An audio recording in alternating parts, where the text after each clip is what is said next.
Hello and welcome to American Friction, the mysterious US politics podcast with a slightly unusual accent. And I'm going undercover as Jacob Jarvis. And I'm Chris Jones, and I like my podcasts shaken, not stirred. Spies are interesting and cool, but by virtue of what they do, we don't really know a lot about them, especially in relation to the government. That's true, but our guest today does. Mark M. Lowenthal has held positions such as Deputy Assistant Secretary of State for Intelligence and Assistant Director at the CIA. He's also recently written a book called Vigilance is Not Enough, A History of United States Intelligence, and he joins us to discuss that now.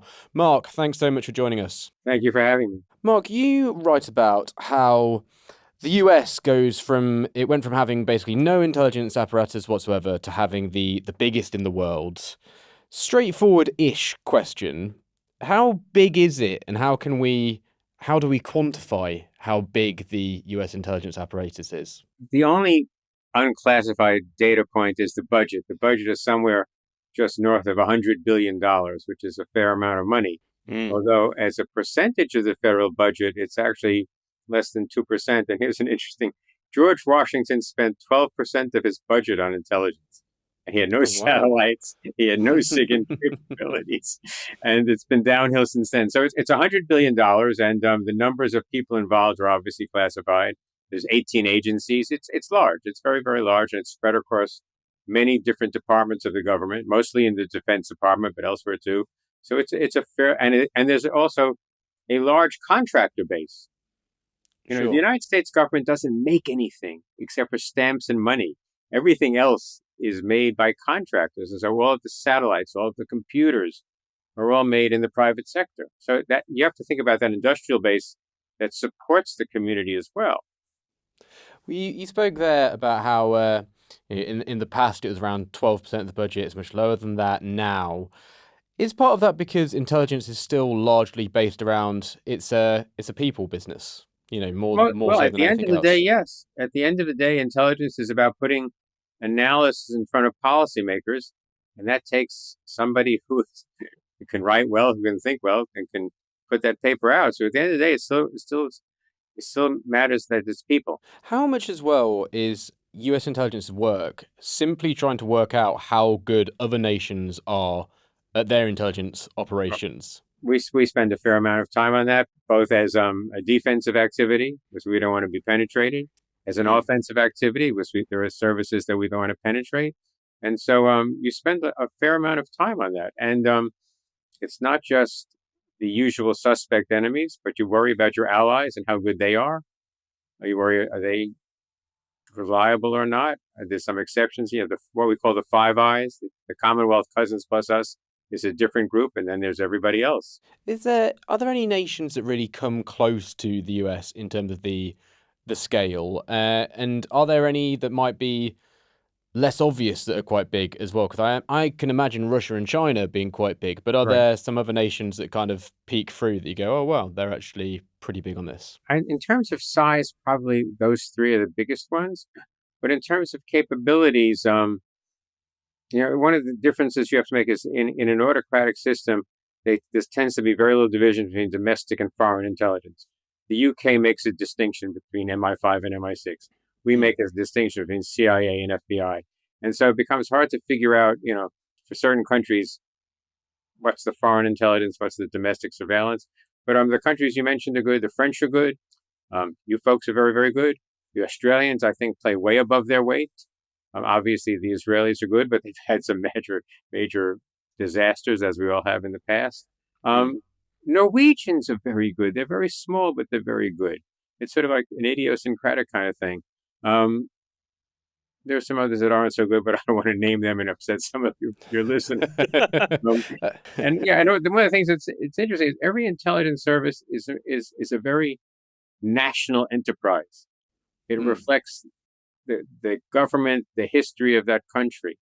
And so in that sense, they're all even among the Commonwealth powers, they're all somewhat different. Well, with America then, I mean, what is it that makes its intelligence apparatus feel unique? What's so different about maybe the American way of spying versus their enemies' ways of spying?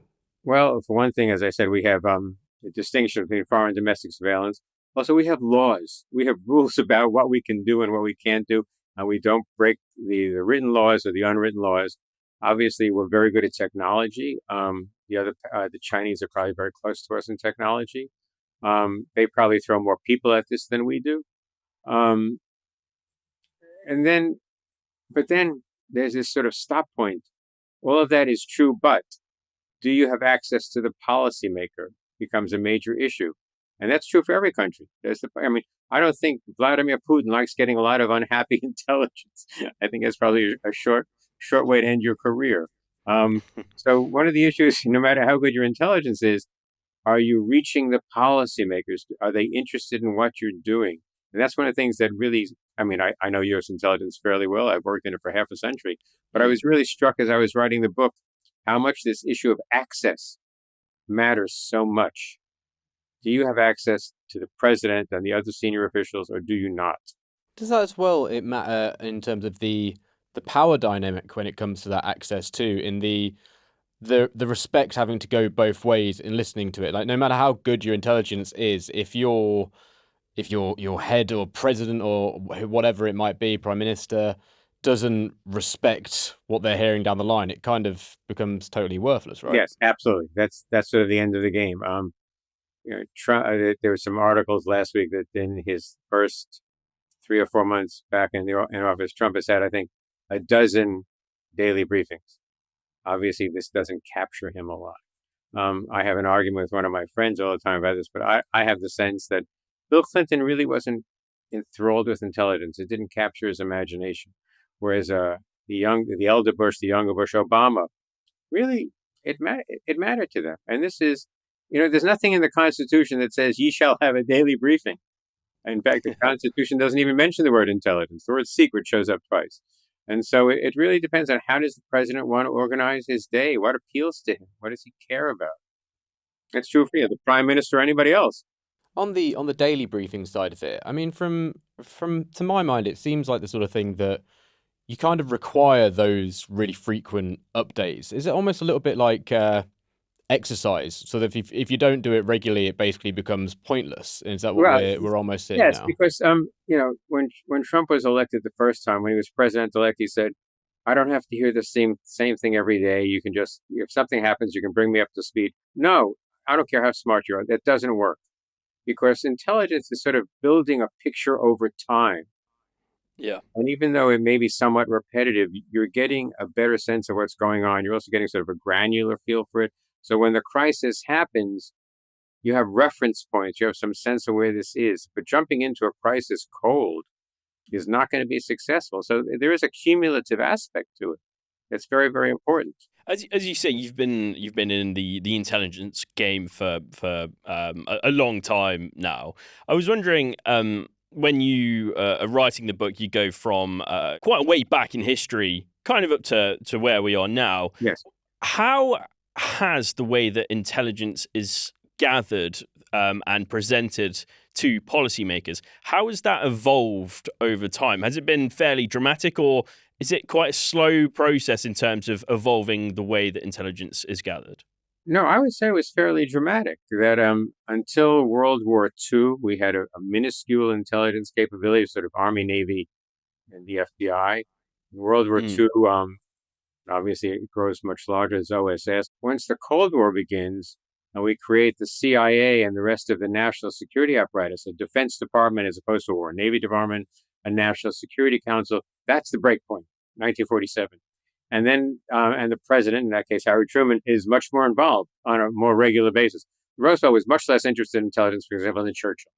As we all know, Churchill loved this. He absolutely reveled in this.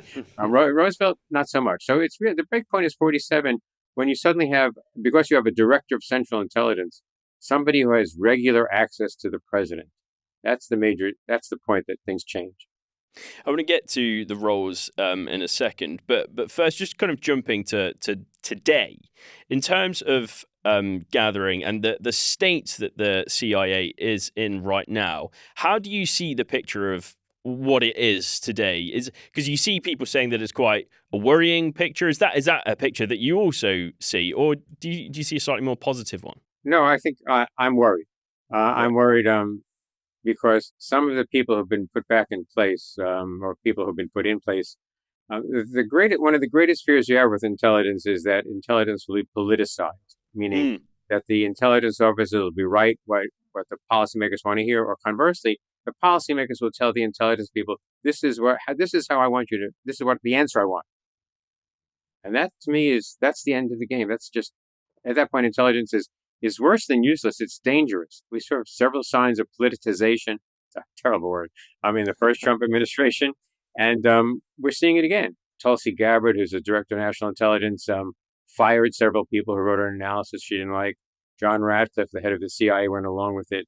And that to me is incredibly disturbing, because that makes the intelligence, as I said, worse than useless.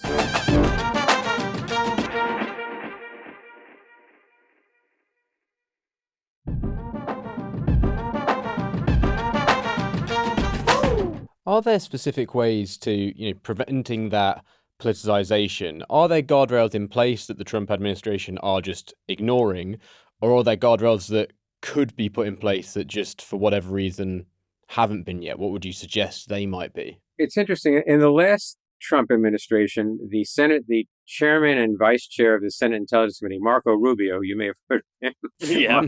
Marco Rubio and Mark Warner, asked the ombudsman for the director of national intelligence to do a review of how the administration was doing intelligence, and he came back and said it's been politicized. And so obviously, if the Senate Intelligence Committee and the House Intelligence Committee were so inclined, and right now they are not so inclined, they could be doing something to draw attention to this, to ask questions about this. But under the current leadership of both committees, we're not seeing it. So other than that, I mean, most of the inspectors general have been let go. So most of the guardrails have been pushed aside. And so it's a more dangerous situation in terms of that. In terms of the ability for the likes of the CIA or intelligence gatherers being able to learn from their mistakes, what position are we at now? Because, I mean, the January 6th screams out as one of these examples, and you write about it in the book. You say that officials underestimate the likelihood of violence, especially by far-right groups, and that the FBI and Department of Home Security has failed to issue a threat assessment. That's what you wrote in the book about the January 6th event. How much has been done since then to make sure that a failure in intelligence, such as what we saw in January 6th, never happens again? Well, the Biden administration took several steps to start focusing on domestic violent extremists, DVEs, as they're called. And so they began to address the things that had happened. But that's all been abandoned now. I mean, the January 6th people have all been let out of jail. They've all been given a free pass. So, I mean, the Biden administration began to spend much more time on the DVE issue. Sorry, I'm speaking acronyms. On the domestic violent extremist issue. But that's come to an end. And also, I will say, I don't think we're great in U.S. intelligence at lessons learned. Right. In part because we're busy. We don't have time to take a whole bunch of people aside and say, look, I know you really work on China, but could you figure out how we screwed this up? The best place in the United States for lessons learned is something called CALL, the Center for Army Lessons Learned in Fort Leavenworth. And they have about 200 people there doing this all the time. And the intelligence community, it's much more sporadic. That was always one of my major frustrations as one of the assistant directors, is that I'm part culpable for this. I mean, I recognize the problem, but I didn't do much about it. We don't spend a lot of time on lessons learned. We do here and there, but it's not an inherent activity the way it should be. Is categorizing groups of threats always productive? So, for example, we're speaking about the far right groups here, and we name all those separate groups, and I understand the desire to want to do that, but then different administrations come in and they go, well, we don't see them as a problem, or we don't, the Proud Boys, for example. I'm sure Joe Biden's opinion of the Proud Boys versus Trump's opinion of the Proud Boys are probably very different. Yes.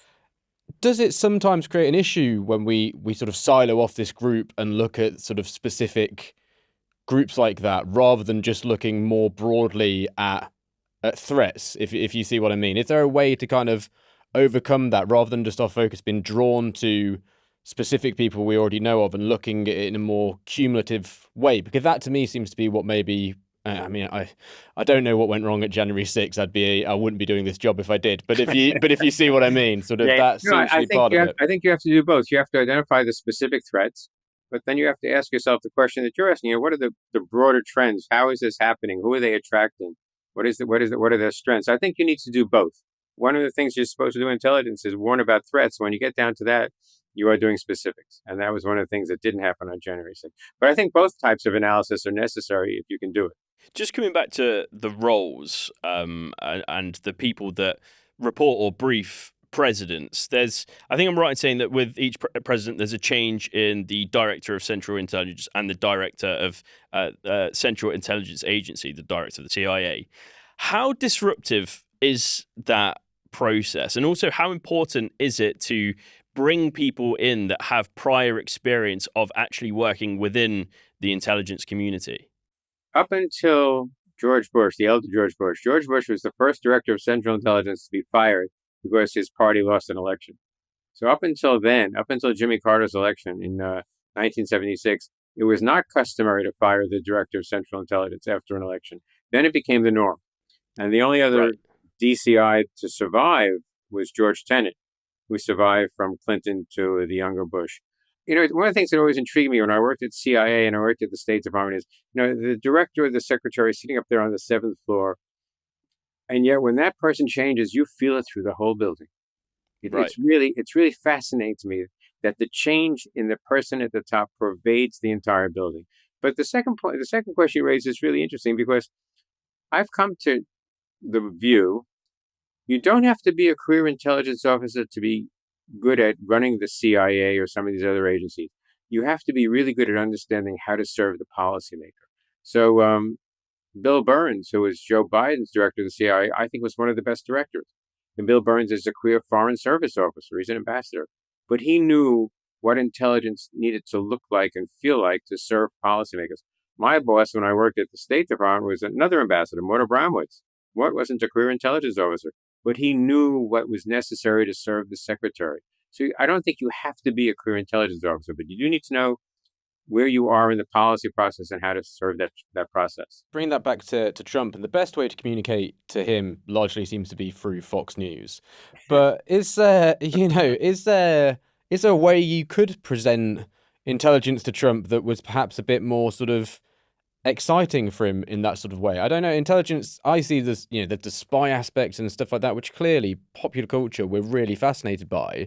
But then, you're saying there is obviously a lot of just mundane day to day. Right. How do you bridge that gap? Is there maybe some call for sort of Fox News style TV briefings for Trump every day? It's funny you should bring that up because my wife were traveling this weekend. And I saw this article that Tulsi Gabbard, the director of national intelligence, is thinking exactly about that, creating sort of a mock Fox News like mini cast on video that would capture the president's attention. I have to say, as a longtime analyst, I was sort of holding my head, going, "Really?" But if that will capture the president's attention, I guess it's better than no briefings at all. I mean, and I was saying, the daily brief. First of all, we spend too much time thinking about the daily brief. Right. As I always tell my students, the daily brief is intelligence that is non-urgent enough to wait till 8 o'clock the next morning. So that's the first thing about it. The second thing is that it changes with each president. Yeah. But that's not different. I mean, each president wants the brief to look and feel different. And you have to figure out, or you have to ask people, how does this person like to get their briefs? So changing the brief for Trump, that's no big deal. I mean, the Fox News thing strikes me as heading towards reductio ad absurdum, perhaps. But if that will capture his imagination, perhaps that's the way to go. I remember you wrote in the book as well that Obama had an iPad or a tablet of some kind that he received his briefings on, his intelligence briefings. Right. Surely, as someone who works in the intelligence community and puts briefings towards policymakers, that must be a bit of a headache having an electronic device giving these briefings. Or am I just reading too much into that? The way it worked for Obama, and actually Jim Clapper and I, who is the DNI under Obama, worked together in the private sector. We put together the first electronic brief concept when we were in the private sector. Yeah. The iPad, the advantage of the iPad, I mean, you still have a briefer. You still have somebody talking to the president. But the iPad says, now, sir, we should watch this video here or look at this map here. It allows you to go deeper. It allows you to add more context. The danger, I always thought, was, as we've all found this out, you can go down the black hole of the internet and go deeper and deeper and deeper. And you have to ask yourself, how deep do you really want to take the president? And how deep does he need to be? The UK, you don't do a daily brief. I remember Sir David Oman saying to me, no, the prime minister's job is, the daily brief can be very tactical, and that's not where the prime minister is. And I thought David was right about that. So, I mean, I think we make too much of the iPad thing, but, there was still a briefer in the room. Robert Cardillo, Jim Clapper were in the room with the president doing the brief. And then now, sir, let's look at this. And that's how he liked, they spent a lot of time making that a really secure iPad, as you can imagine. But we do change it for every president. So if the Fox newscast works, I guess, okay, and why not? The daily briefing, as you say, that's kind of the stuff that can wait. What does happen when there's something that really can't wait? I think back to the famous video of George W. Bush where he's reading to children, isn't he? And he finds out about 9/11. And you think, when there's something that urgent, how is it decided that just one of his, security people can say, actually, you need to know this? What's the chain of command for that type of intelligence when it comes in? Well, I mean, the president was on travel, and so somebody, I think it was the White House Chief of Staff, Andy Card, who leaned over to the president and said, "Sir, yada yada yada." The only person with Michael Morrell, who was his briefer, was with him at the time, and Michael then started communicating back with headquarters. Very often, the director will make that decision. The director of Central Intelligence Agency or the DNI will make that decision, saying that we need to tell the president. When the North Koreans shelled some island off the west coast, Yongpyong Island, I think it's called. It was around 11 o'clock our time, and they were in the Oval that evening, basically telling the president, there may be a war starting in Korea and we didn't start it. That's when they had to do it. For a lot of other things, though, you have to, even when I worked at the State Department, you really have to ask yourself, do you really want to rattle the secretary's cage with this or not? How urgent is this? And you don't want to overdo it. It's like crying wolf. You have to really be careful about judging when and how and knowing who it is. What's their proclivities in this? So it's a judgment call, really. There's no formula for this. Oh, this is an A1A. Let's go in. We got to go see the secretary.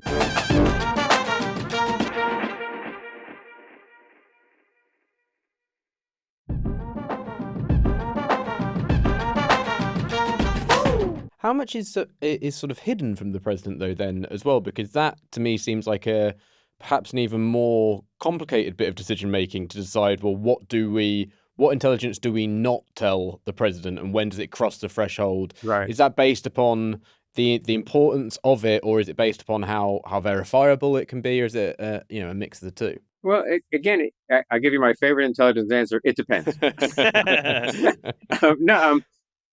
I used to read the daily brief in the Bush administration. I would get a copy. Most days it was good. Some days it was okay.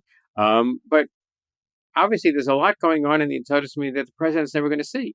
Yeah. You also have to remember we have a lot of other policy customers we serve, the various cabinet secretaries, the various commanders, deputy assistant secretaries. I mean, the customer base, and customer is an odd word, the customer base is actually quite large. It's not just the president. And for a lot of this intelligence, no, it's not a presidential level, but the assistant secretary ought to be aware of that. Yeah. So you're making that kind of decision all day long. It's not just about the president. It also depends on how interested is the president in this. The elder George Bush obviously was tremendously interested in this. Why? He'd been the head of the CIA briefly under Jerry Ford. As I said, Bill Clinton, not so much. But you have to remember, we're serving a lot more than the president. This entire $100 billion plus is not just focused on the Oval Office. How much does the external world impact this as well? The sort of the media and stuff like that? Because something that I can imagine being quite unhelpful is this constant notion, particularly it seems to have come from the Trump administration, around there being some sort of deep state and that there are these things being orchestrated and secrets and whatever else. Does that make it harder, again, as I say, to know what to brief and when to brief it, because there is this consciousness of saying, well, if we didn't tell the president that and then something important down the line happens, then this conspiratorial thinking and this backlash and horrible feedback loop happens. Or is the intelligence community quite good at just going, you know what, screw it. If Tucker Carlson wants to go crazy in 6 months' time, he will. We've got to make the right call. No, you do your job regardless. But obviously, if you're working in an administration where they are hostile or suspicious to you, it's obviously more difficult to do your job. You walk into it and say, oh, it's those guys again. That's difficult, but you do your job. There isn't a deep state. It's a very nasty phrase, and I think it's totally inappropriate. But for people who believe in it, there's no way you can convince them. The more you try to convince them, the more they're convinced that there is a deep state. But you just do your job. I think Gina Haspel, who was the director of CIA under Trump, did a really good job at sort of holding her place together and doing her job, despite what was happening above her. And she just sort of kept her head down and kept the agency functioning. And she did a great job at that. You do your job. And the policymakers do what they, one of the Washington rules, there are policy successes and there are intelligence failures. It never goes the other way. And so you just learn where you are in the system. And that's one of the rules of life. Jarv, you used the sentence, Tucker Carlson go crazy in 6 months' time there. Are you implying that maybe he's not crazy yet? Maybe he's not yet. No, I think we lost him a little while ago. To be honest, I don't think we have to worry about offending him really, so I can couch it. On a positive note, to sort of, as we come to the conclusion, Mark, when was US intelligence at its best, do you think? And how does the current day compare to that period then? I have to tell you, I used to give this talk for a group in Florida. And when I was asked that question, I made a reference to British culture. In the late 1800s, the editor of Punch was walking down the street in London. People don't remember Punch anymore. I used to love Punch, this wonderful satirical British magazine. And he was walking down the street in London, and one of his readers accosted him and said, "Punch isn't as good as it used to be." And the editor said, "It never was." And I've always thought, U.S. intelligence isn't as good as you. I mean, we have some really tremendous successes. We were really good at keeping track of what the Soviet Union was doing, of their weapons and things like that. Obviously, we've been very successful at limiting threats to the United States against terrorism. The raid against bin Laden operationally was a brilliant raid. And we've had failures. The Iraq estimate, for which I bear some responsibility, was not our greatest analytic moment. 9/11, to me, I'm not sure how you could have avoided that one.